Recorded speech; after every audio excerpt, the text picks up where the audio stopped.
എല്ലാവർക്കും നാൽപ്പാമരം ചാനലിലേക്ക് സ്വാഗതം. നാൽപ്പാമരം ചാനൽ ഇന്ന് സാധാരണയിൽ നിന്നും വ്യത്യസ്തമായ ഒരു വീഡിയോയുമായാണ് നിങ്ങളുടെ മുമ്പിലേക്ക് വരുന്നത്. ഭൗമ സൂചികയിൽ വിശ്വോത്തരമായ ഒരു ഉൽപ്പന്നമാണ് മറയൂർ ശർക്കര. കേരളത്തിൻ്റെ അഭിമാനമാണ്. നമുക്ക് ആറന്മുള കണ്ണാടി പോലെ മറയൂർ ശർക്കരയും ഇന്ന് വിശ്വപ്രസിദ്ധമാണ്. ഈ ശർക്കര നിർമ്മാണമാണ് ഇന്നത്തെ വീഡിയോയിലൂടെ നിങ്ങളോട് സംസാരിക്കാൻ താല്പര്യപ്പെടുന്നത്. കരിമ്പിൻ തണ്ടിൽ നിന്നുമാണ് ശർക്കര ഉൽപ്പാദിപ്പിക്കുന്നത്. അപ്പോൾ കരിമ്പിൻ്റെ ഉൽപ്പാദനമാണ്, കൃഷിയാണ് ആദ്യഘട്ടം. ആ ഒന്നാം ഘട്ടത്തിൽ കാണുന്ന സ്റ്റേജാണിത്. ഇത്തരത്തിൽ കരിമ്പുകൾ നട്ടു വളർത്തി അത് വളർച്ച എത്തിക്കഴിയുമ്പോഴത്തേക്കും മുറിച്ചെടുത്ത് അതിൽ നിന്നും ജ്യൂസ് എടുക്കുന്നു. മഴനിഴൽ പ്രദേശമായ മറയൂരിലെ മണ്ണിൻ്റെ പ്രത്യേകതയാണ് മറയൂർ ശർക്കരയെ വിശ്വപ്രസിദ്ധമാക്കുന്നത്. കരിമ്പിൻ പാടത്ത് താൽക്കാലിക ആലകളിൽ ഒരുക്കുന്ന അടുപ്പിൽ പരമ്പരാഗത രീതിയിലാണ് ശർക്കര നിർമ്മിക്കുന്നത്.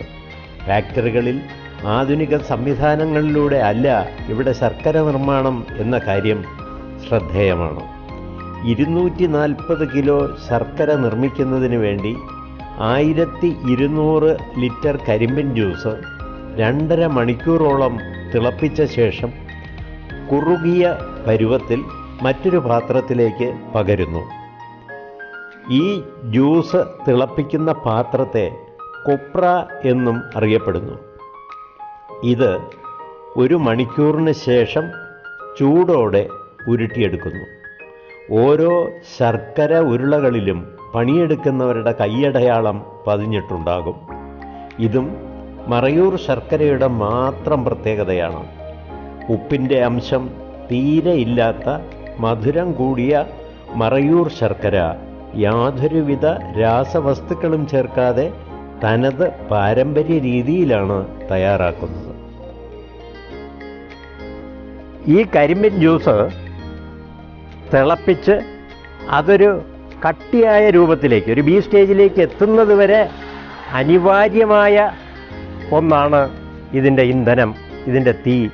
നിറഞ്ഞ തീ തന്നെ ഈ അടുപ്പത്ത് എപ്പോഴും ഉണ്ടായിരിക്കണം. ഇവിടെ നമ്മെ അത്ഭുതപ്പെടുത്തുന്ന ഒരു കാര്യം, തീക്ക് വേണ്ടി മറ്റൊരു ഉപാധി അവർ തേടുന്നില്ല. ഈ കരിമ്പിൻ്റെ ചണ്ടി തന്നെ, ഈ കിടക്കുന്ന ഉണക്ക ചണ്ടി തന്നെ ജ്യൂസ് എടുത്തതിന് ശേഷം എക്സ്ട്രാക്ട് ചെയ്ത് പുറത്തേക്ക് വരുന്ന ഇത് ഉണക്കി ഇതുകൊണ്ടാണ് ഇവിടെ തീ ഉണ്ടാകുന്നതും ഇത് ഉരുകി ബി സ്റ്റേജിലേക്ക് എത്തുന്നത് വരെ ഈ തീ നിലനിർത്തുന്നതും ഈ കരിമ്പിൻ ചണ്ടിയാണ്. ഇത് അസാധ്യ ചൂടാണെന്ന് മാത്രമല്ല, ഈ ചണ്ടിക്കുള്ളിൽ ആൽക്കഹോളിൻ്റെ ചെറിയ പെർസെൻറ്റേജും ഉണ്ട് ജ്യൂസ് എടുത്തതിന് ശേഷം. അതുകൊണ്ട് തന്നെ ഇത് ആളി കത്തുകയും ചെയ്യും. ആ തീയുടെ ചൂടിലാണ് ഇത് ഒരു കുഴമ്പ് രൂപത്തിലേക്ക് എത്തുന്നത്. അപ്പോൾ സ്വാഭാവികമായും നിങ്ങളെയും എന്നെയും സംശയം ഉണ്ടാക്കിച്ച ഒരു കാര്യം, ഇതിന് തീയിടുന്നത് ഈ ഭാഗത്താണ്. അങ്ങനെയാണെങ്കിൽ പാത്രത്തിൻ്റെ ഇവിടെ എങ്ങനെ ചൂട് ലഭിക്കും എന്ന ചോദ്യം നമുക്കെല്ലാവർക്കും ഉണ്ടാകുന്നതാണ്. അവിടെയാണ് വളരെ സിമ്പിളായ ഒരു എൻജിനീയറിംഗ് മെത്തേഡ് ഇവരിവിടെ അഡോപ്റ്റ് ചെയ്തിരിക്കുന്നത്. നോക്കൂ, ഇതിനകത്ത് തീ ആ ഭാഗത്ത് എവിടെ വെച്ചാണോ നമുക്ക് തീ കൊടുക്കാൻ കഴിയുന്നത് അവിടെ തീ ആളി കത്തിക്കൊണ്ടിരിക്കുമ്പോൾ തന്നെ ഇതിനകത്തൊരു ടണൽ അവരുണ്ടാക്കിയിട്ടുണ്ട്. ഈ ടണൽ വഴി പുറത്തേക്ക്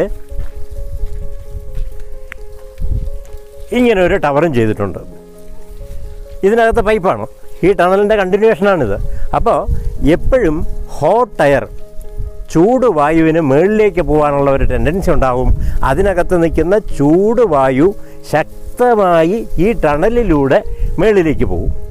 ഈ സമയം നടക്കുന്നത് തീ ഇട്ടിടത്ത് മാത്രമല്ല, ആ വലിയ വിസ്തീർണത്തിലുള്ള പാത്രത്തിൻ്റെ എല്ലാ മുക്കിലും മൂലയിലും ഒരേ ടെമ്പറേച്ചർ നമുക്കെത്തിക്കാൻ കഴിയുന്നു. ഒപ്പം ചൂട് കാറ്റ് പുറത്തേക്ക് പോവുകയും പുതിയ കാറ്റിന് അല്ലെങ്കിൽ ടെമ്പറേച്ചർ നമുക്ക് തീയിലൂടെ ആ ഊർജം പകരാനും സാധിക്കുന്നു. ഇത്ര ലളിതമായ ഒരു സാങ്കേതിക വിദ്യയിലൂടെയാണ് മറയൂർ ശർക്കരയുടെ നിർമ്മാണം. ഈ വീഡിയോ നിങ്ങൾക്കെല്ലാവർക്കും ഇഷ്ടമായി എന്ന വിശ്വാസത്തോടെ നിർത്തട്ടെ. നന്ദി, നമസ്കാരം.